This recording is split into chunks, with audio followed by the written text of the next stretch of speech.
Mister জামানের দল দুটো দলের প্রতিদ্বন্দ্বিতার প্রথম ইনিংসটা শেষ হয়ে গেছে 184 রানের লক্ষ্যমাত্রা কিছুক্ষণ বাদে ব্যাটিং নামবে ঠিক বিরতি মুহূর্তে গতকালকে একটা নান্দনিক অধ্যায় অপরিত্যক্ত মাঠকে পরিপূর্ণরূপে শাসন করে পরিচর্যা করে যারা কিনা দলটাকে খেলার উপযোগী করেছে এবং ম্যানপাওয়ার প্রিমিয়ার লিগ সিজন 3-র 16 নম্বর ম্যাচ মাঠে গড়ানোর জন্য সবচাইতে বড় সাক্ষী সেই মানুষগুলোর সঙ্গে আমরা একটু কথা বলতে চাই। আমরা শুরুতেই ঢেকে নিতে চাই সেই অনারেবল মানুষগুলো। গতকালকে 6 জন মানুষ যাদের দৃঢ় পরিচালনায় মাঠটাকে শাসন করে সজ্জিত করতে সক্ষম হয়েছেন। অনারেবল সভাপতি মিস্টার এসকে যদিও মাঠে উপস্থিত হননি, আমরা তার বাকি যে 5 জন সদস্য রয়েছেন তাদেরকে একটু ডেকে নিতে চাই। শুরুতেই আমরা আমন্ত্রণ জানাচ্ছি খুলনা টাইগার, খুলনার বাঘ মিস্টার ইমতিয়াজ, অনারেবল সেক্রেটারি আমার সঙ্গে আসবার জন্য। ঠিক পরবর্তীতে সামনে আসবার জন্য আমরা অনুরোধ জানাচ্ছি বগুড়ার পাওয়ার, বগুড়া সন্তান মিস্টার নুরুজ্জামান শাকুল, এবং ঠিক তার পরবর্তীতে আমরা সামনে আসবার জন্য অনুরোধ জানাতে চাই গর্বিত ব্যক্তিত্ব বরগুনা পাওয়ার মিস্টার খোকন মিয়া, অনারেবল মানুষ, বরগুনার গর্বিত সন্তান। ঠিক তারপরে সামনে আসবার জন্য অনুরোধ জানাচ্ছি রাজবাড়ির গর্বিত সন্তান টুর্নামেন্টের অনারেবল ট্রেজারার মিস্টার মোস্তাক, এবং ঠিক পরবর্তীতে আমরা বরিশালের গর্বিত সন্তান বরিশাল পাওয়ার মিস্টার রাজীব শিকদার, তাকেও ডেকে নিতে চাই আমরা এই মুহূর্তে ডায়াসে। এবং কথা বলতে চাই শুরুতেই গর্বিত সেক্রেটারি টুর্নামেন্টের, অনেকেই রয়েছেন যদিও সভাপতি সাহেব উপস্থিত নেই, তবে আমরা শুরুতে আমরা কথা বলতে চাই বগুড়ার মানুষ, টুর্নামেন্ট কমিটির অনারেবল উপদেষ্টা মিস্টার শাকুল। এই যে নান্দনিক একটা মুহূর্ত গতকালকে রাত পর্যন্ত আমরা দেখেছিলাম, মাঠটা সজ্জিত নেই, একটা সময় মনেই হচ্ছিল যে খেলাটা হবে না, কিন্তু তারপরেও সব কিছুকে শাসিয়ে মাঠে খেলাটা গড়িয়েছে ম্যানপাওয়ারের পক্ষ থেকে। এই বিষয়টাকে আপনি কিভাবে দেখছেন? ধন্যবাদ আমন ভাই। আসলে কালকে মাঠে আসার পরে তো আমরা হতাশ হয়েছিলাম যে আগামীকালকের খেলা মনে হয় আমরা চালাইতে পারবো না, এরকম একটা পরিস্থিতির শিকার হয়েছিলাম আমরা।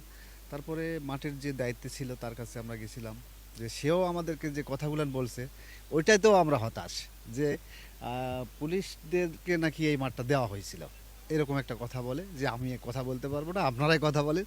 যাক, সাহসের সাথে মোস্তাক ভাই ওই পুলিশের নাম্বারটা নিয়ে কথা বললো, আপনিও ছিলেন আমাদের সঙ্গে, দেখছেন। তারপরে কথা বলে সেটা মিট করে ইনশাল্লাহ সব কিছু আয়োজন করছেন আপনারাই। আমি লাস্ট মুহূর্তে ছিলাম না, আমার ওই বিড়ালটার একটু অসুস্থ হয়েছিল, এই কারণে বাসায় চলে যেতে হয়েছে। যাক, আমাকে একটু ক্ষমা করবেন। যাক, আলহামদুলিল্লাহ আজকে খেলাটা পরিচালনা চলতেছে, আলহামদুলিল্লাহ খুব ভালো লাগতেছে। পুরো কৃতিত্ব এই মানুষগুলোর। একেবারে নান্দনিক একটা কথা বলেছেন বেড়ালের বাবা বগুড়ার সন্তান মিস্টার নুরুজ্জামান শাকুল। আমরা টুর্নামেন্টের অনারেবল সেক্রেটারি বরিশালের নয়, কিন্তু সে হচ্ছে খুলনার বাঘ। সুন্দরবনে বাঘ যেমন বিখ্যাত, খুলনার আরও একটা বিখ্যাত প্রোডাক্ট মিস্টার ইমতিয়াজ, তার সঙ্গে একটু কথা বলবো। অনারেবল সেক্রেটারি হিসেবে গতকালকের এই ম্যাচটা যেটা একেবারে ভাগ্যহত ছিল, ম্যাচের ভাগ্যটা পরিশেষে মাঠে গড়িয়েছে আপনাদের একেবারে সামনে থেকে নেতৃত্বের কারণে। এই বিষয়টাকে শাকুল ভাই যেভাবে দেখছিলেন, আপনি কিভাবে দেখবেন? আসলে আমান ভাই, আপনি জেনে থাকবেন আমরা পুরো সপ্তাহটা অপেক্ষা করি শুক্রবারের জন্য, কবে শুক্রবার আসবে আর কবে ক্রিকেট খেলা খেলবো এবং উপভোগ করব এবং দর্শকদেরকে এটা উপহার দিতে পারবো। তো সেটার উপর ডিপেন্ড করে নাটোর থেকে আপনি চলে আসছেন, আমাদের ক্যামেরা সেটআপমেন্ট অলরেডি পথে ছিল।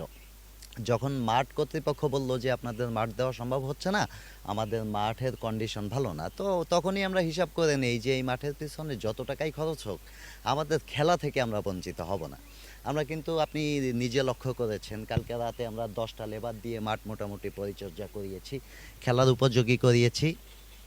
এরপরে প্রশাসনিক একটা সমস্যা ছিল, আমাদের এসপি মহোদয় এইখানে ক্রিকেট খেলতে চেয়েছিলেন, তো ধন্যবাদ এসপি মহোদয়কে, ওনাকে রিকোয়েস্ট করার পর উনি কিন্তু আমাদেরকে বলছে ঠিক আছে আপনারা যেহেতু সপ্তাহে একদিন খেলেন আপনাদেরকে সুযোগ দেওয়া হলো। তো আমার এই পুরো সপ্তাহটা আমাদের স্টাফরা কাজ করে, আমরা কাজ করি, একটা দিন একটু বিনোদন আনন্দ নেশামুক্ত সমাজ গড়ার জন্য এই আয়োজনটা করা, এটা থেকে আমাদেরকে বঞ্চিত করে না, এজন্য এসপি মহোদয়কে ধন্যবাদ। চমৎকার কথা বলেছেন। এবং এই ম্যাচটা গড়ানোর পেছনে যাদের অবদান রয়েছে, বাংলাদেশ পুলিশ, গর্বিত এসপি, যাদের অনুমতি সাপেক্ষেই আসলে এই গর্বিত মানুষ কজন, শুধুমাত্র এসকে এই মুহূর্তে উপস্থিত নেই, শরীয়তপুর পাওয়ার, তারা যেভাবে সামনে থেকে নেতৃত্ব দিয়েছে সে বিষয়টা আরও একটু আমরা জানাতে চাই। এই মুহূর্তে আমরা কথা বলতে চাই বরগুনার গর্বিত সন্তান টুর্নামেন্টের অনারেবল সহ সাংগঠনিক সম্পাদক মিস্টার খোকন মিয়া। নান্দনিকভাবে এই মুহূর্তের সাক্ষী আপনি, গতকালকে রাতে নিজেও আমরা দেখেছি পাইপ দিয়ে পানি ছড়িয়েছেন। এই যে দারুণ একটা মোমেন্ট, শেষ পর্যন্ত সফলতার জায়গা কোনটা? আসলে একার পক্ষে তো সম্ভব না, কমিটির সবাই মিলে এই সফলতা অর্জন করছি। কালকে রাত্রের বিষয়টা তো আপনি সাথে থেকেই দেখছেন যে কী অবস্থার ভিতরে ছিল। আমরা রাত্রে 11টা পর্যন্ত থেকে মাঠটা ক্লিয়ার করে খেলার জন্য উপযোগী করতে সক্ষম হয়েছি। তো একার পক্ষে এটা সম্ভব ছিল না, যেহেতু কমিটির সবাই ছিলাম এই জন্যই সম্ভব হয়েছে। দারুণ কথা বলেছেন, পুরো ক্রেডিটটা কমিটিকে দিয়েছেন। এবং বরগুনা পাওয়ার মিস্টার খোকন মিয়া নান্দনিক কথাগুলো বলছিলেন, আমরা একটু কথা বলবো অনারেবল ট্রেজারার রাজবাড়ির গর্বিত সন্তান মিস্টার মোস্তাক। এবং এই মানুষটা গতকালকে যে মানুষটাকে ফোন দিলে আসলে সম্ভব ইমতিয়াজকে সঙ্গে নিয়ে সেই কাজটা করেছেন সামনে থেকে, আমরা তার সঙ্গে কথা বলতে চাই। মোস্তাক ভাই, এই যে হঠাৎ করে একটা প্ল্যানিং আসলো যে পুলিশকেও কনভিন্স করা সম্ভব বাংলাদেশের পরিস্থিতিতে, সেটা করে দেখিয়েছেন এবং মাঠে খেলাটা গড়িয়েছে, কেমন লাগছে এই মুহূর্তে? আলহামদুলিল্লাহ ভালোই লাগছে। গতকালকে আমরা মাঠে এসে দেখছি যে অবস্থা মাঠের অনেক গর্ত হয়ে গেছিল। তারপরে আমরা এই কমিটির লোকের কাছে আসছি মাঠের, তারা বলছে যে পুলিশরা মাঠ নিয়ে গেছে। তখন তাদের কাছে গেছি, ফোন করছি, কথা বলছি এবং তারা আমাদের কথা শুনে রাজি হয়েছে, আমাদের মাঠটা আমাদের ছাড়িয়ে দিছে, এজন্য ওনাদেরকেও ধন্যবাদ। আর আমরা কমিটিতে মাত্র 5-6 জন কালকে আসছিলাম, এদের অনেক কষ্ট করছি, রাত প্রায় 12টা পর্যন্ত এখান থেকে কাজটা শেষ করে গেছি, মাঠটা সুন্দর করছি, খেলা চালাতে পারতেছি, এজন্য আমরা ধন্য। একেবারে নান্দনিক কথা বলেছেন। দিন শেষে কিন্তু ক্রেডিটটা এই 6 জনের। এবং আমরা একটু কথা বলতে চাই মিস্টার রাজীব, সাংগঠনিক সম্পাদক এই টুর্নামেন্টের, আমরা তার সঙ্গে একটু ক্লোজ হচ্ছি। মিস্টার রাজীব, গতকালকের এই নান্দনিক অধ্যায়টাকে পরিষ্কার করে পরিচ্ছন্ন করে আপনি নিজেও কোদাল দিয়ে মাটি কেটেছেন, তো সব মিলে মাঠে গড়াতে পেরেছেন খেলাটা, কেমন লাগছে আজকে?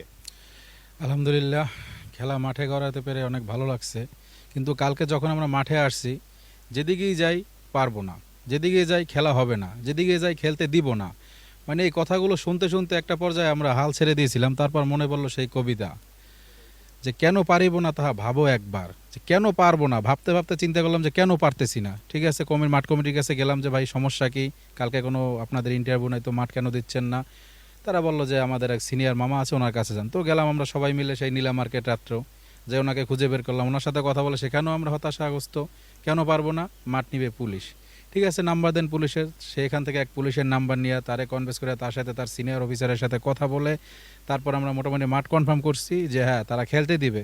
তো মাঠে এসে আমরা আবার হতাশ যে আসলে খেলা হবে কিন্তু মাঠের যে পরিস্থিতি, এখন এই কাজ তো এলাকার পক্ষে কারো করা সম্ভব না। তখন আরেকটা কবিতা মনে পড়লো, 10 মিলে করি কাজ হারে জিতি নাহিলাস। তাই আমরা 5-6 জন যারা ছিলাম, এখানের স্থানীয় লোক ছিল, কিছু লেবার নিয়ে, আপনি হয়তো দেখছেন মাঠের কি পরিস্থিতি, সেইখান থেকে যে মাঠ আমরা সুন্দরভাবে মানে সজ্জিত করে আজকে খেলা পরিচালনা করতেছি, এজন্য খুব ভালো লাগতেছে। আর যদি খেলা পরিচালনা করতে না পারতাম সেটা আমাদের মহা ব্যর্থতা হতো।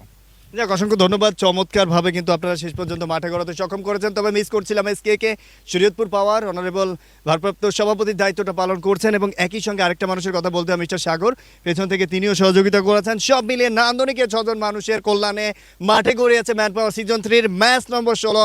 সঙ্গে থাকুন, 184 রানের লক্ষ্যমাত্রা কিছুক্ষণ বাদে মাঠে নামবে মোনাজাত ওভারসিজ। চলুন চলে যাই খেলার মাঠে।